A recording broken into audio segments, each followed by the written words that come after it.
Hello, it's that time of the week again, my Yes. favorite time, because I get to spend it with you, my love. Amen. Likewise.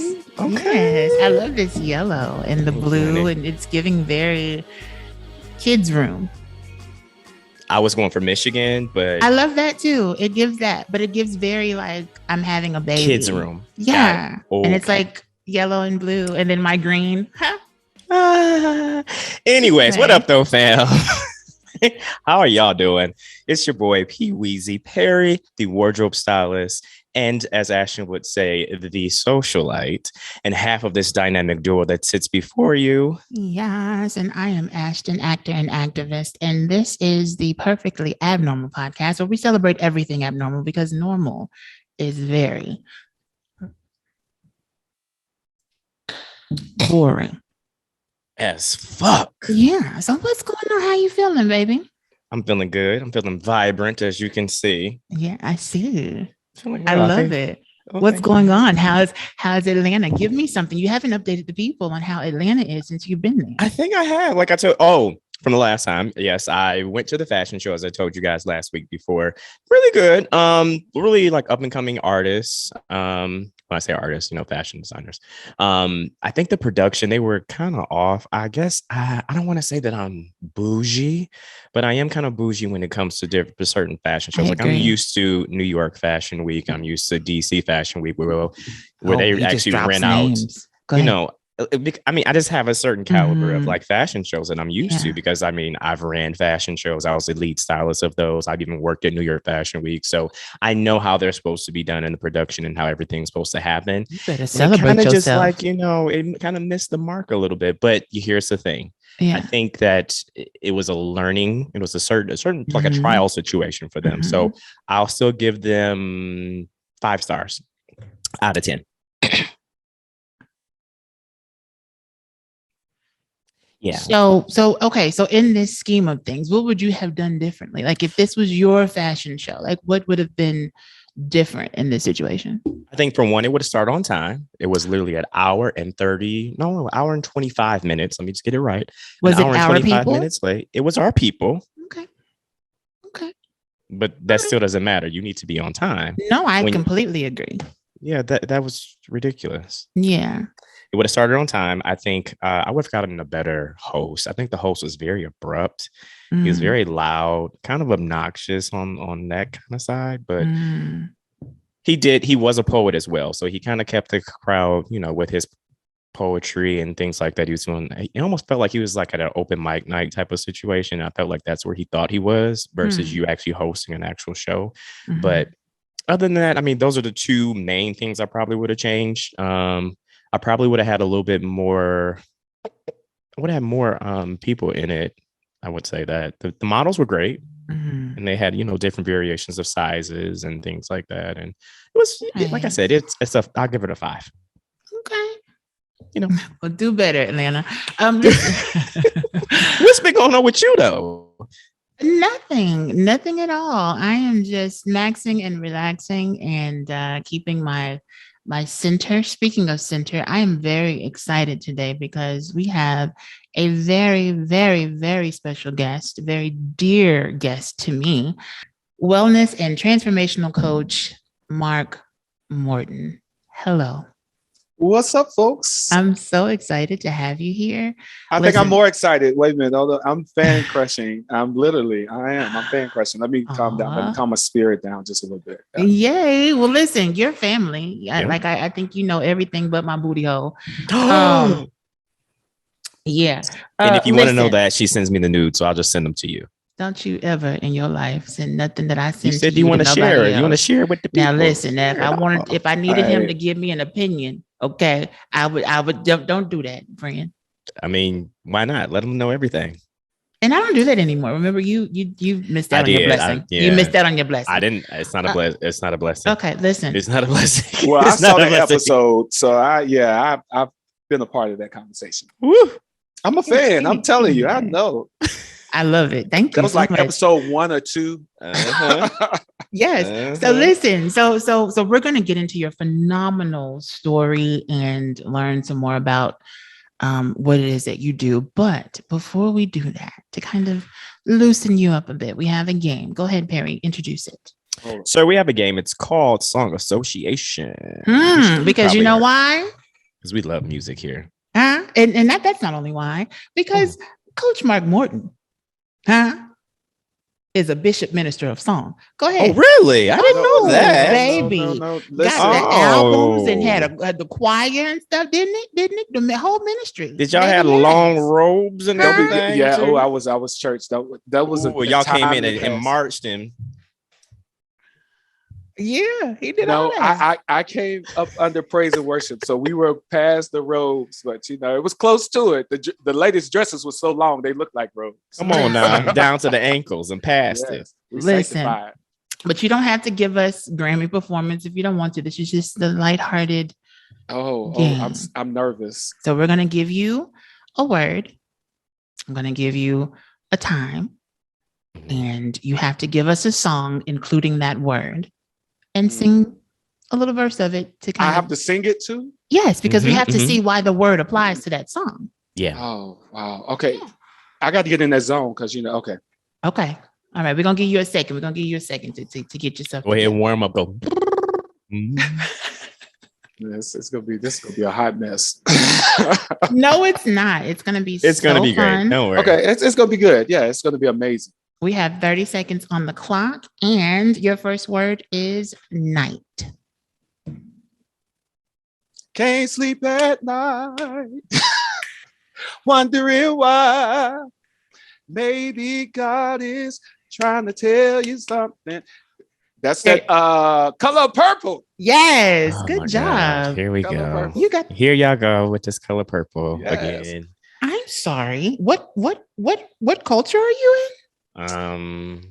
That was very Karen-ish. Like, oh God, here we go. The Color Purple. Like it was I'm very, Karen. Got it. Oh, okay. Karen-ish. It had a Karen energy. I'll give you some. I'll give you one. Last night. Ooh. Yes. Last night. While making love to you. Oh, you saw the what? The sun. The moon. You were supposed to take the lead, friend. I was. Okay. Yeah, y'all supposed to. I was doing the backup. Okay. Next word. Dream. Love. Oh. I want to give the word love. Go. Oh, I can't sing it because it's too high, but love, so many things I want to tell you. Yeah. But I'm afraid I don't know words. If it's not karaoke, that's my song. Okay. I love that song. Yeah. That's it right there. Music Soldier. Where is he at? What is he doing these days? Oh, he just did verses. Hopefully no live performance. When? Oh, yeah, he did do a verses. Yeah, he did. Yeah, I think he's like on tour and everything. Is he on tour? Something. I don't know. He's an amazing studio artist. Yeah, he's here in Atlanta too, isn't he? Yeah, well, he was. I don't know. Well, okay. So when you say he's an amazing studio artist, do you not think that Music Soul Child is a good live artist? No, it does not translate. Have you seen him? Have you seen him in person? Well, listen.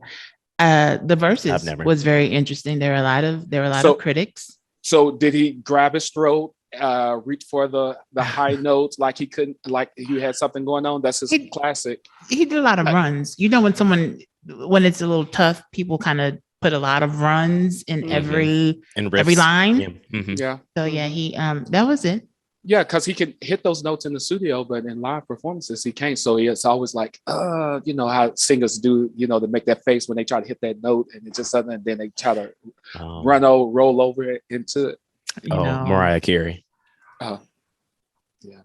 What is next word? What is going Sorry. Hey, you asked the right person. Don't. Sorry. What's wrong with Mariah? Okay, we'll talk about this later. Listen. Okay. Oh, yeah. That's all it. that. That's yeah. You doing this is going higher than you are. Yeah. First of all, I love Mariah Carey. No, and sometimes that can help. I love old school Mariah. After I don't know when she tried when the girl started straightening her hair or something. That's when it just fell off. I don't know. So you didn't like this last album? Girl, you didn't like the last album? It had a couple, like nothing for real. Oh my God, I really enjoyed it. I was very, I didn't even really get into Emancipation of Mimi like the rest of the world did. Now But that's the album. I didn't really get into that album, but I got into this last album. I No, got into go it. go back and get into Mimi. Okay. That's when you need to get into her.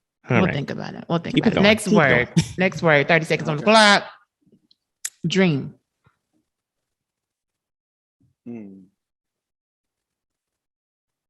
I'll be your dream girl.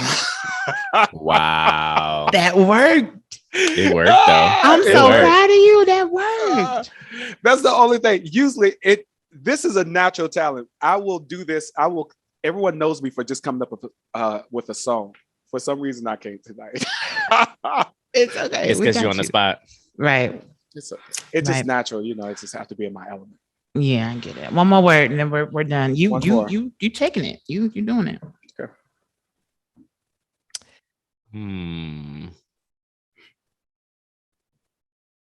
Possible. Possible.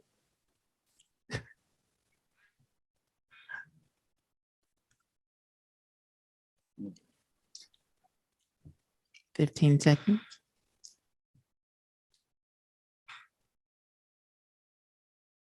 I believe the invisible, impossible.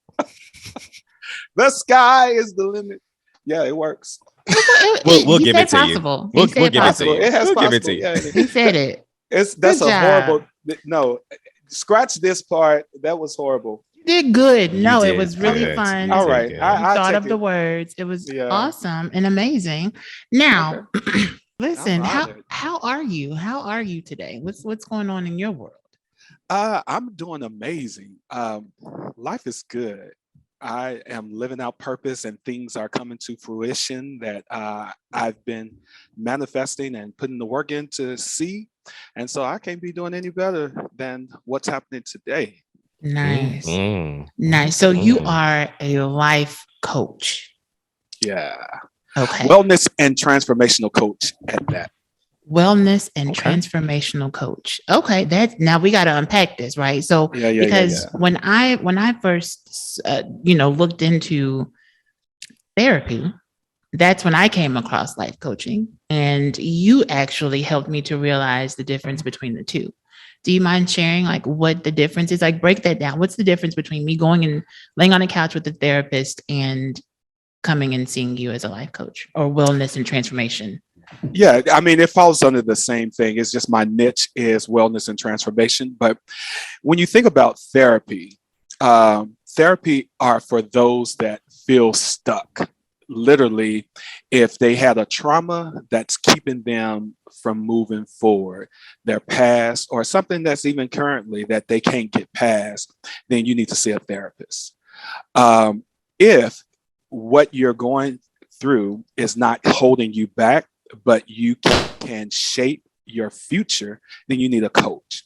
So the coach only looks forward and may look back to help gain insight on how to shape the future. A therapist helps you get unstuck because of traumas, situations, or whatever that's literally holding you back. I like to use the example. If you are trying to move forward and it's like you got an imaginary rope for some reason that's keeping you from moving forward, you need to go get that cut, severed, so that you can experience life in its fullness. And then you can come see me as a coach and I can help you shape what tomorrow will look like. Got it. Amazing. Okay. Have you ever done life coaching, Perry? I've never done life coaching, and I'm glad that he really explained it because I didn't know what the difference was between, just regular therapy and then actually having a life coach. You did bring up some great points, which gives me a better perspective of what it is. For me, I think I might look into some type of services like that. Do you have a life coach yourself? Like, is that something that it's... Everyone needs a coach or a therapist. Not necessarily continuous, but everyone needs one. And I mean, it's as simple as a big transition in your life. You have goals. A life coach will help you figure it out. It'll help you literally figure that shit out. I mean, literally from step to step.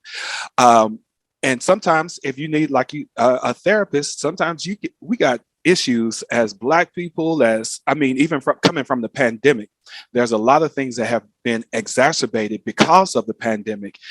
And you need to talk through that. Hurts, disappointments, family issues. I think sometimes the core of failed relationships is because we got some hidden things that we have not dealt with. What do you think that is, though? Why do you think people are so afraid to unpack that? Well, it's a culture.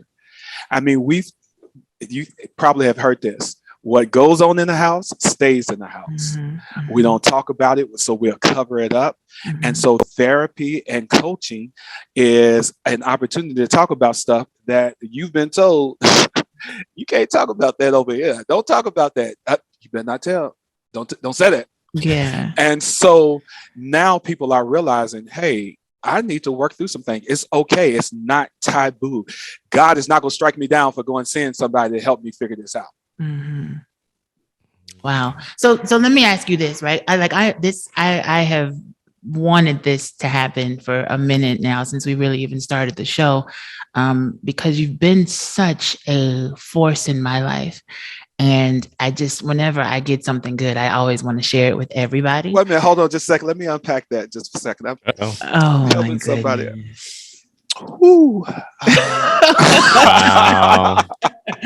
Okay. All right. Okay. You know this though. Like we've had this conversation, but I wanted to share you with everybody because you're such a magnificent coach, but then the person that you are is amazing as well. What made you get into this business? What sparked your interest, and what made you actually go through and pursue it?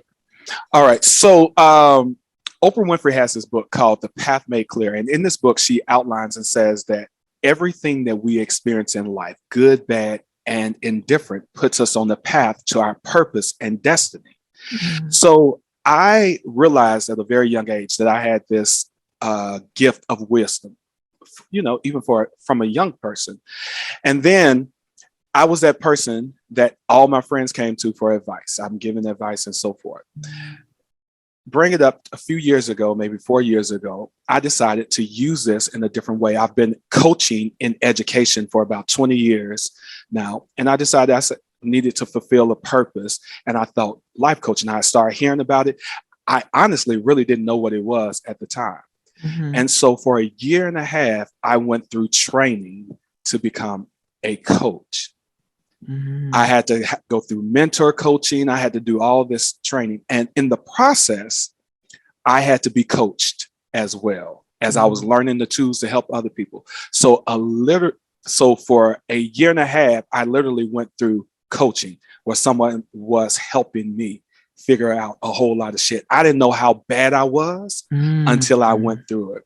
And I started tearing down mindsets, limiting beliefs, all these things. Now, you're talking about someone that was doing well in his career, one of the most sought out project managers in my organization. I've recorded CDs. I've been on commercials. I've done some amazing things, but I could not acknowledge it, accept it, or appreciate it. And I couldn't even remember a half of them because I was living in this mindset of low self-esteem and limiting beliefs about who I was and how I show up in the world. And through the coaching, it broke through all of those barriers and I started seeing myself in a different way. So now I step in my fullness in every room. And, I'm operating on a different energy level because of the work that I've invested in myself. And then I get to help other people do the same thing. Wow. That's why I love you so much, because I mean, to do what you do, like it takes a level of capacity and compassion that many people don't have, right? To take on someone else's stuff the way that you do is just phenomenal. What's the process? If somebody was, dealing with something and they wanted to look into life coaching or transformational coaching, like how does it work? What's the process? Because I think that's what a lot of people also fear, is just not knowing what is it going to be. Am I going to be laying on a couch and I'm just going to be crying and telling you all my business, or like, how does it work? And I'm asking this question because I know, and it amazes me how you do it. Yeah. Right? So, coaching is a partnership. So with a partnership, I don't take on any responsibility for the personal transformation. I had to literally do the work to become the person that I am today. And everyone that I support, they have to do the work. All I have to do is remain curious and ask the right questions, because the belief of coaching is one, partnership, but the client is the expert on themselves. And that's truly, what you need.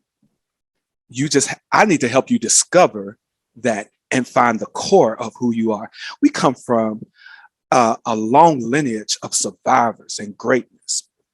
Everything, every trial, every test, everything that we've gone through. I mean, every victory, every defeat has equipped us with skills, with mindsets, and all of those other things. I just need to help you discover that and pull that out of you so that you can live your truest, authentic self, as Mother Oprah says. And once you do that, it's an amazing experience. I'm telling you, it's love. Wow. That's amazing. So tell me something in regards to, I know that a lot of people unpack a lot of things on you. What is it that you do to balance yourself to alleviate that? Because I mean, that can be a burden to you, and being in that type of field. How do you unpack what somebody else has put onto you with all the sessions that you have? I stay in the work for myself. And so every day I am feeding my spirit.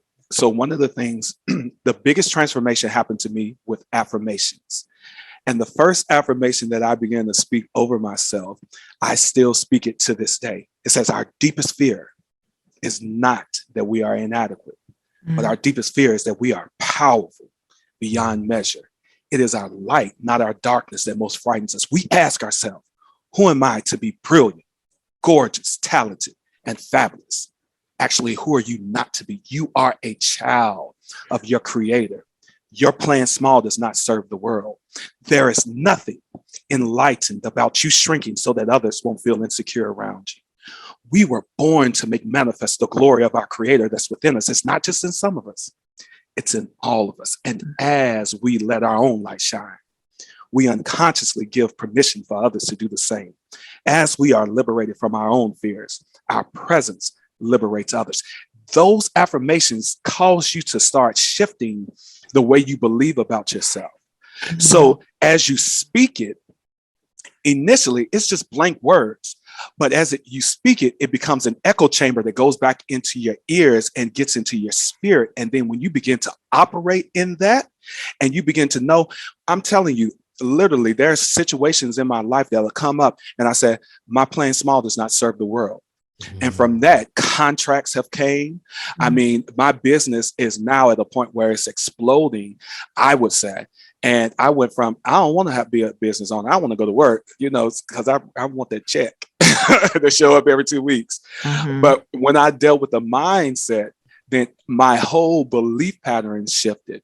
And I stay in the work. Going back to your question, is every day I'm feeding my spirit, feeding my energy, watching who I talk to, watching who I surround myself with, so that I can be everything that I'm destined to be and even more. So yeah, that's what I do. That's brilliant. Wow. That's listen, brilliant. Let me tell you something. Okay. All right. Let's pause from the talk. Don't make me cry. Listen, she already done said that she's tired of crying. She's like, I done cried 3 times on this show. Leave me alone. No more. All right. Because the affirmation, it's okay. Now, I have a question, because I have a lot of people that I talk to about you. And one of their biggest questions to me is it like spirit work? Like, is it like, demonic? Does it have like that witchy thing? Like, what is it? What is he doing? What is, and she joined the Illuminati. We already discovered that. I saw that episode. Yeah. She disappeared for a while, and she exactly. She joined the Illuminati. We already know that. So okay. I told you I'm a fan, so I know, I could just jump in, where are we going? Okay. I can't. But does it deal with that? I mean, because people have so many misconceptions when it comes to helping themselves, which is really strange to me. But like, does it involve any of that? No, it really doesn't. So every coach is going to be different. I mean, everyone have seen Ayanla Fix My Life and so forth. What people don't know is Ayanla went to school for therapy. She has actually a licensed therapist. So a lot of the tools that we therapists as well as coaches use are the same. I am a transformational coach that believes in holistic transformation. So I believe in mind, body, soul, and spirit. So when I talk, I speak very passionate because that's my spirit man that's coming out of me. I have a religious background. I mean, most people don't know this about me, but I do have a license license in ministry. Don't operate in that anymore. But so that's a part of me. So it is a spiritual connection because our spirits are going to connect. I believe in one session, it was, we were going back and forth, and this was transformative for me because it was like your spirit was asking for something.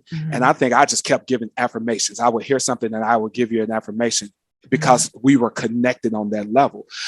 But for people that are exploring, it's really a partnership. So you think about a partner that's helping you reach your goals. Your partner is going to identify what you need and help you do that. So if your spirit man is calling for something, they're going to call if you got the right coach, their spirit should be connected to you to help you reach your goal through a question. In mine, I'm not only trying to shift your mindset, but I'm also trying to shift your spirit. And then also too, most people come to me because they are trying to lose weight. I've lost 80 pounds, a total of 50 pounds in the last 4 years. And they see that transformation. So they come for me for that. But after we have our first session, they realize it's something deeper than that. Wow. So you lost how many pounds? A total of 80 pounds. I was big. And my government name is Albert. Yes. So Albert, don't come in here smoking that pipe, Albert.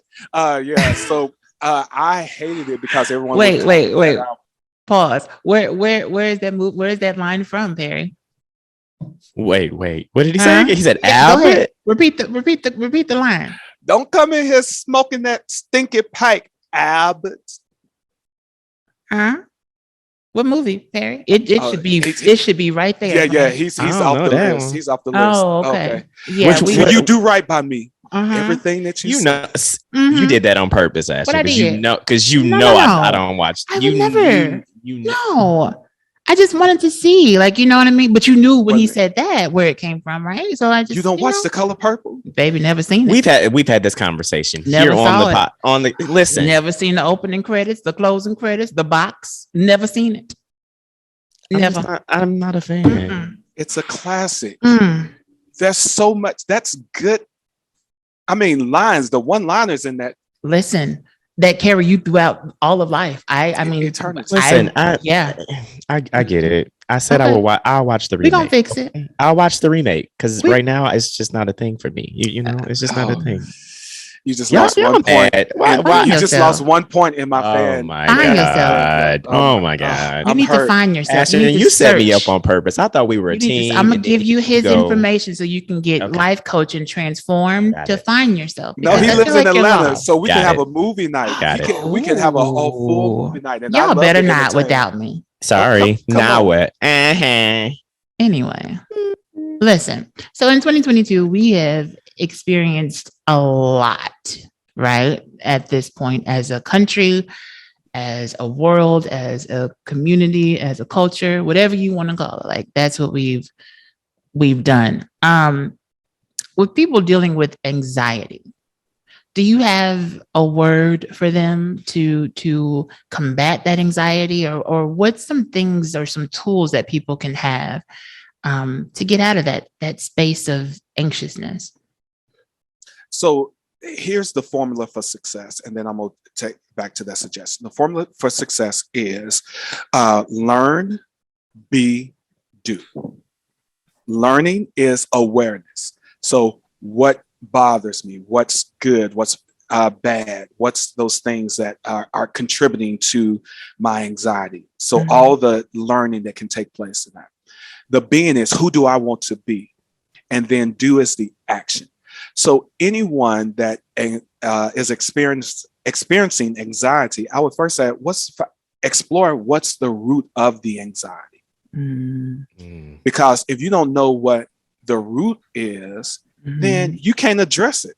You can't identify what you may need to avoid, what you may need to cut off. And then once you know that, you take all that awareness and say, what serves me and what don't serve me.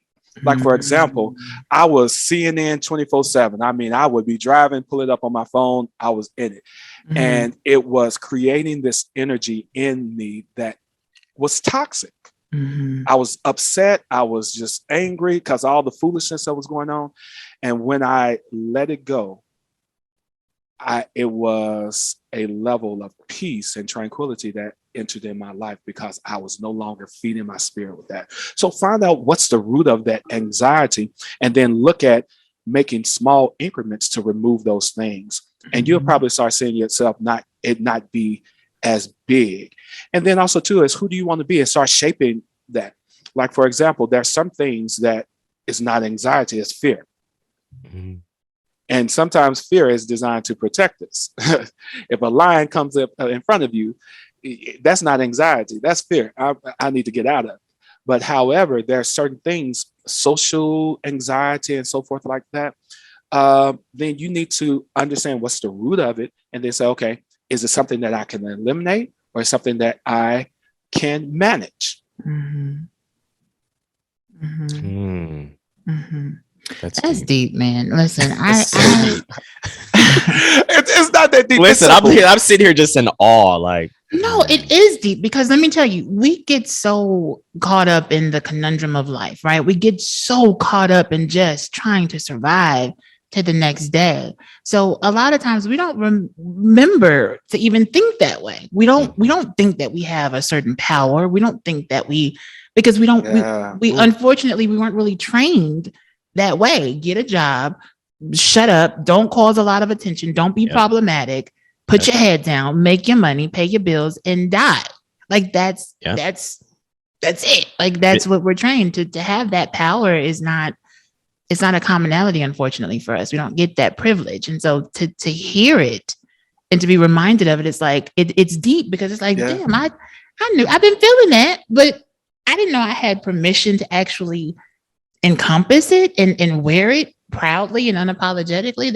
That's where the fear comes in. You know, because it's rare and it's scary. And it's real. I'm gonna be perfectly honest with you. So I have very sensitive skin that I've inherited from my family. So a mosquito can bite me and it'll leave a mark on my body. That's how sensitive my skin is. And so I have what I call life scars from living life.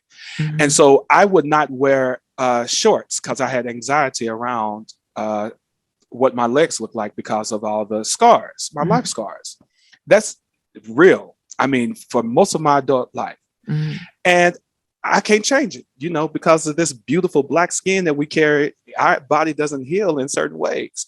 But what I did was I found these tattoos because I couldn't get a real tattoo because I didn't know how it was going to affect my skin. So I found these fake tattoos that most people don't even know that they're fake.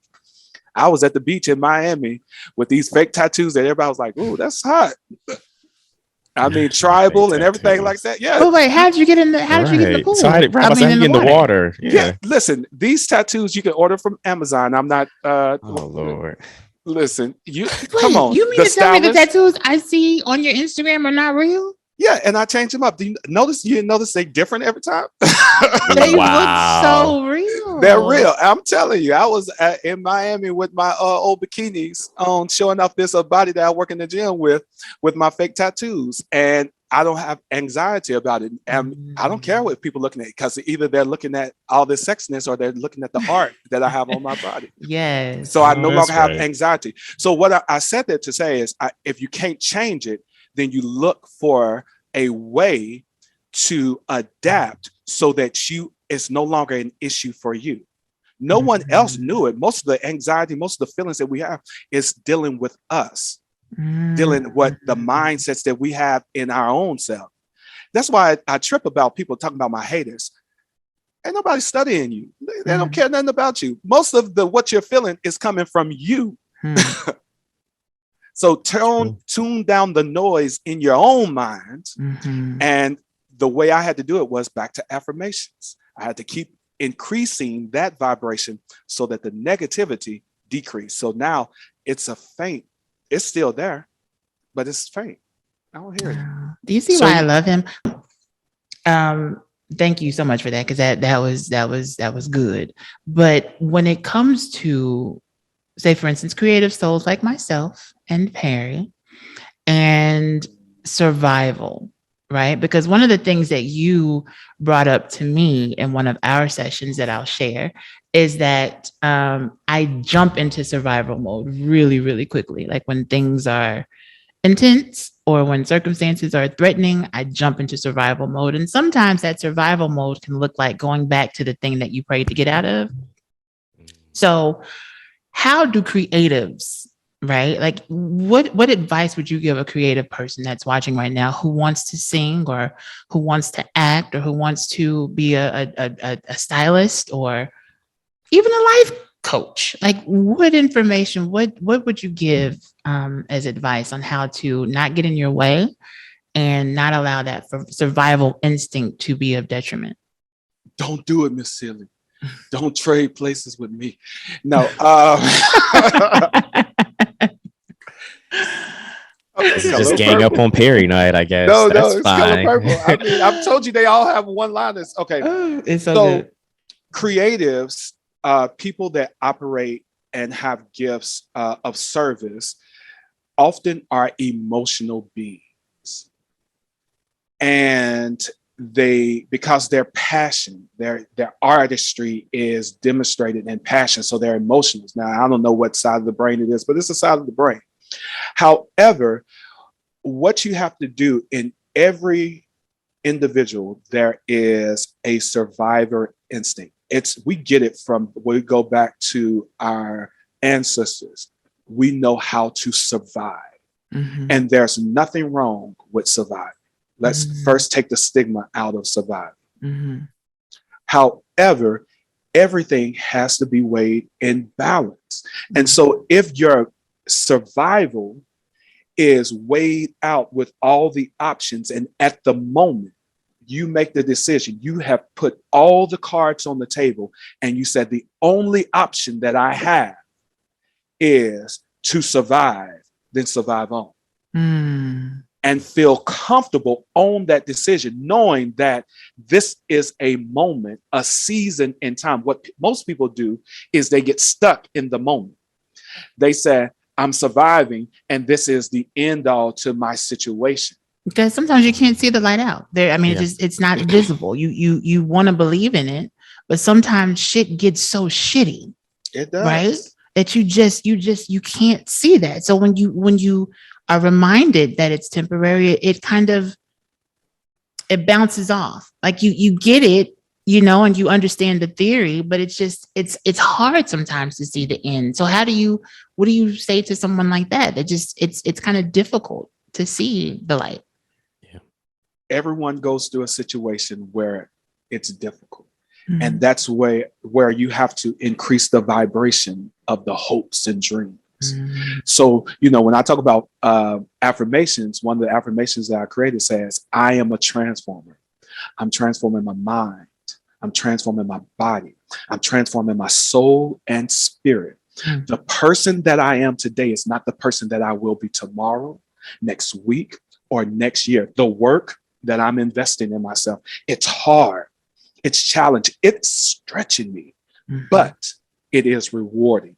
I am worthy of the person, the place, and the position that my creator designed for me from the moment my mother and father conceived me. Therefore, I make the commitment to myself to always be better, do better, and get better. Let me unpack that.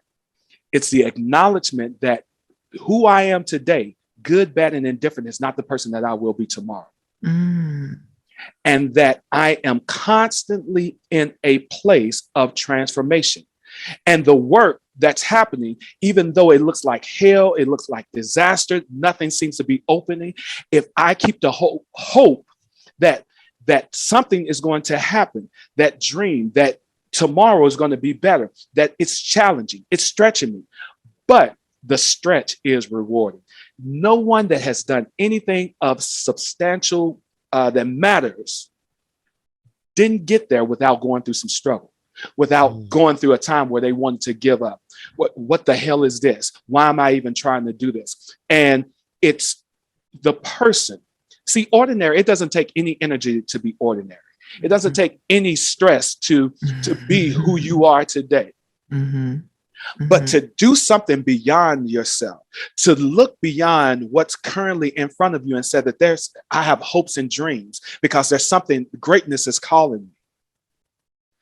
And in light of everything, because when you have nothing else, if you have life, you have the hope of the possibilities that it's going to get better. And I'd rather die living in the hope and the possibility that it's going to get better than to die with nothing. You about to have me shout over here. Stop it. I love him. Oh my God. You about to have me shout over here. I love him. Listen, because I can ask questions forever. Do you have, listen, huh? I'm just over here in awe. You know, I'm a man of a lot of words. And today I'm just I'm just sitting back and just taking it all. I told you he wasn't nothing to play with, baby. He's nothing to play with, you guys. If you are looking to change your life, to save your life, reach out to Mark Morton. He has a website. We'll put all of that down to where you can contact him. Are you accepting new clients? Yeah, I have space for some new clients. Come on, let's go on a journey together. And it's a journey, y'all. Let me tell you, I'm just speak for myself, right? Sometimes I'll be wanting to punch him in the face. I ain't gonna lie about it. You want to punch me? I be wanting just what did I do to you? That what did I do? He will ask these questions, y'all. And at first, every time, at first, it's very frustrating because it's why? What is that? Why? But baby, the way he brings it around, it makes you, it's almost as if every time you talk to him, you're talking to literally a connect to God, because it's it's things that you feel, you just don't know how to express. Therefore, you don't know how to execute. You don't know how to live. You don't know how to breathe. The things that he brings, it's amazing. And it has helped me in some of the deepest times. With that said, I want to know your thoughts on grief. Because personal moment. I am, my father died in 2019. And me and my dad didn't have a good relationship at all. And we stopped talking when I was 18. And I'm finding 4 years or so later, after his death, that I'm feeling it really, really hard.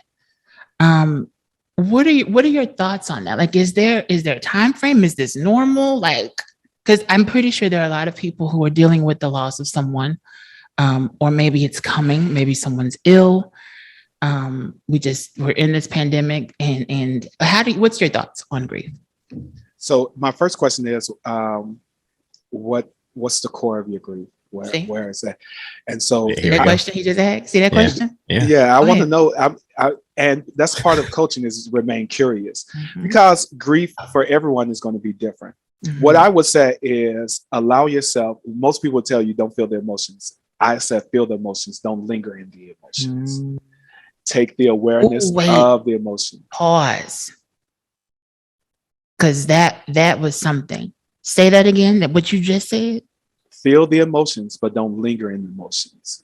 You talk about the stages of grief, and grief can happen in anything. It can be in a relationship. It can be in a friendship. You can experience grief on we just associate it with death. You lose a job. Grief is associated with loss. So any loss that you have, large or small, you're going to go through the stages of grief. You're going to be in one moment, you're going to be mad as hell. In another moment, you're going to be sad. In another moment, you're going to be happy. I'm glad this is gone. And then another moment, you go through all of the different stages. Going back to the formula of success, what's the first thing? Is the awareness, the learning. Why am I feeling this? What's going up? How is this showing up? And then what do I want to do with it? It's okay to experience it, but what do I want to do with it? Because some of it, what I'm hearing, I think I heard, is there possibly was a fracture in the relationship. So I want to know, is that fracture, is there some unforgiveness there?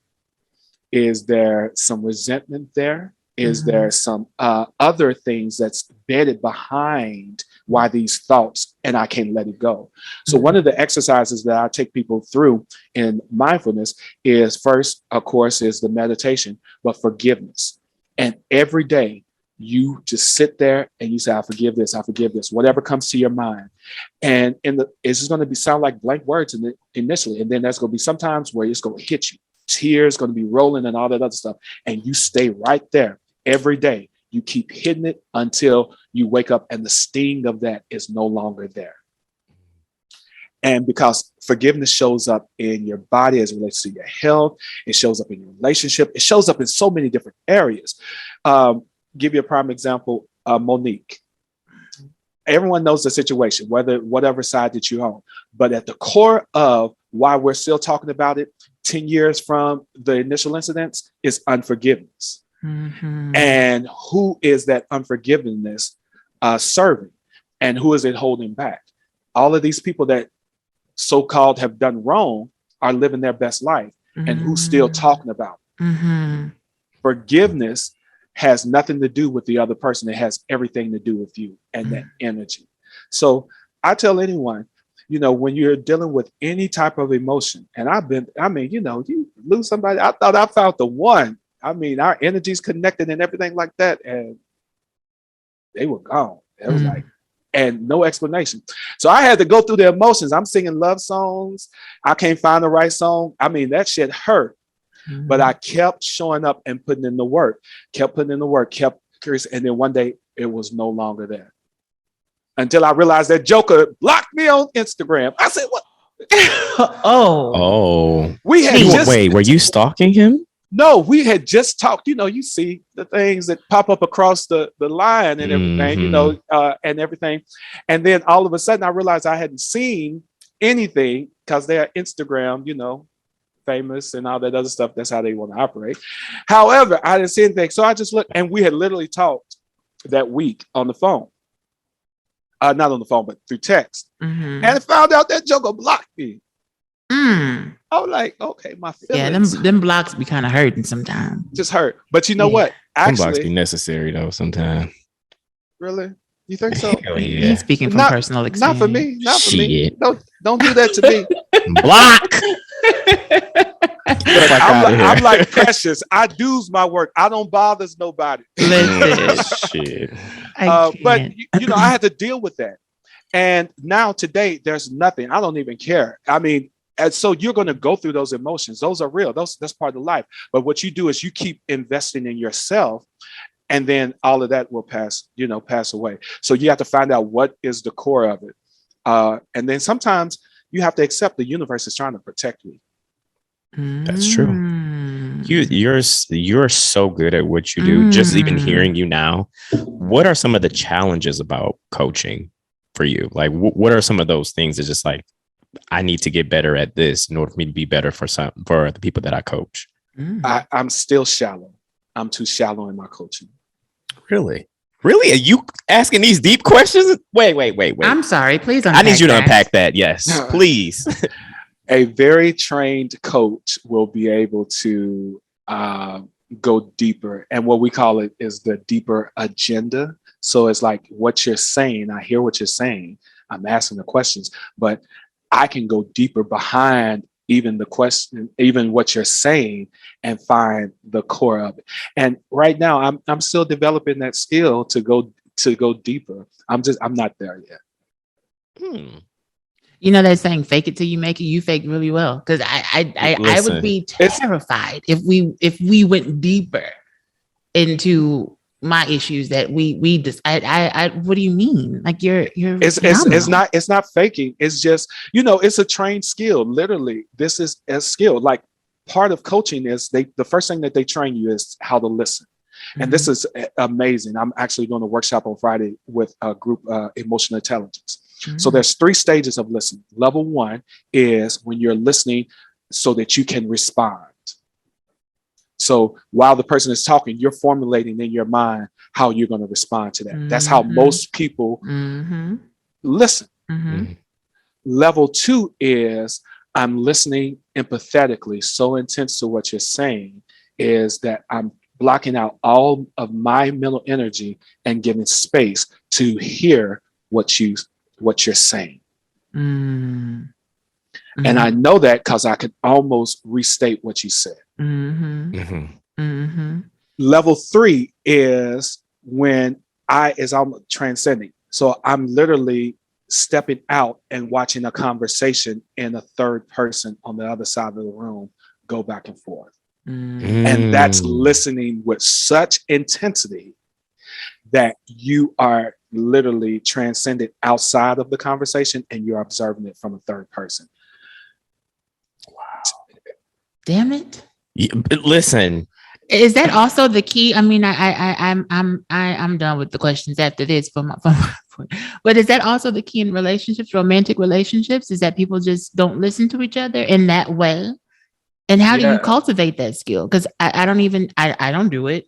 I have to be honest. I like to think I'm a strong active listener, but sometimes when I'm talking to someone, I do kind of multitask. We all do. So we all do. Hey, it's the reality. So meditation practices help you center yourself. So meditation, it teaches you how to, everything in life teaches us to have short attention spans. If you look at a TV show, you know, you're an actor. I'm so honored. Thank you. Thank you. So how often do you see a commercial in a 30-minute show? About 4 or 5 times. Yeah, about every 5 minutes, 3 to 5 minutes, you send a commercial. Yeah. It trains us to have short attention spans, because what do you do when you see a commercial? You check out and you do something else and you come back in. So everything in life gives us cues to have short attention spans. So we have to now train our muscles, our brain, to focus on something. When things start, images and things, our minds start wandering, centers us back. That's what mindfulness does. That's what Eastern meditation and all those things. It's the same thing with listening, is you listen without any judgment, without anything. I just want to hear you, because then you start listening empathetically and you start hearing the person and really unpacking what they're saying, because most people are not 100% transparent in their conversation. They don't even know how to be transparent with themselves. But if you listen carefully, you say, wait a minute, there's something else going on. Yeah, I hear them saying this, but that's not really, they don't mean any ill intentions to it. So it's listening intently and empathetically. Like, they may have a bad day, and what they're saying, while it's directed to me, it has nothing to do with me. So just shut up. Let them get it all out. And then when they stop, then that's when you come in and try not to formulate ... This is how I'm going to respond. Let them get it out, because most people don't understand it. I have to stop, because I've been dating. I've been trying to go out and live my best life. I know that's right. And the problem is, because I'm a coach, I'm curious about the other individual.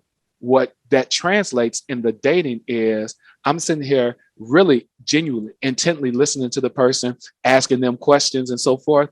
And it comes off like I'm dull, because here at the end, they like, damn, I done had this full conversation, 2 hours, been amazing, but I don't know nothing about him.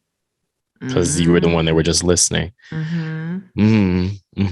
I was listening and asking the questions. So I know everything about you, and you didn't get to know me. So I'm the dull person, because you don't know anything about me. So it's a balancing thing. It is. Dating is something else, especially with the advent of not just commercials, but social media.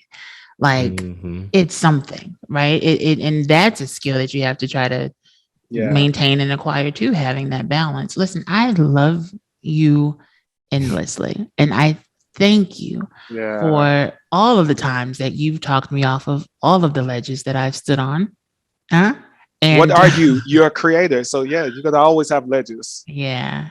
Yeah. But you're amazing. And if people want to find you, where do they go? On all platforms, Coach Mark with a K, Morton, like Morton salt. Yep, that's what High blood pressure. Now listen. No, it's a seasoning. That's a seasoning. I'm the smart seasoning. I season everything that I do. Yeah, that's right. Now, usually when we end our interactions, sometimes you'll come off the dome with an affirmation. Somebody's watching right now and they're in pain about something. Can you give us an affirmation? Give me a word. Fear.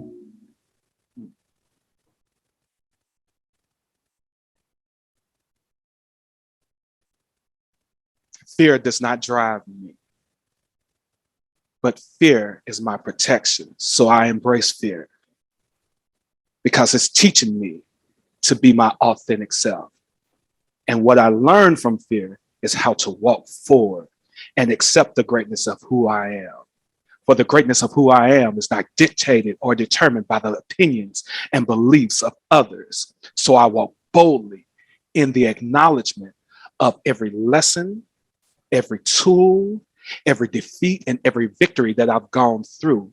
So I'm no longer bound to fear, but released to walk in my greatness. Well, folks, there you have it. We'll be back next week. I'm done. Thank you so much. Coach Mark, thank you so much for joining us. We really appreciate you. Thank you for having me. Thank you for having me. I feel honored. Listen, we might be calling back on you because I think this is very, very, very, very important. Yeah. Especially now. And my day has been heavy, but I feel so lifted now. And it's just, y'all, just reach out if you need help. Just reach out to somebody, preferably if it's someone that's trained, and get that help. I know it's scary. I know it might feel completely impossible, and being vulnerable is something that you don't even think about doing with a stranger. But I'm telling you, man, it is the most fulfilling process, and I thank you so much for being obedient to your heart. And Can I give you something else? I'm feeling something right now in this moment. Okay. And this is for both of you. Yeah. Because both of you are full of purpose and where you are. So I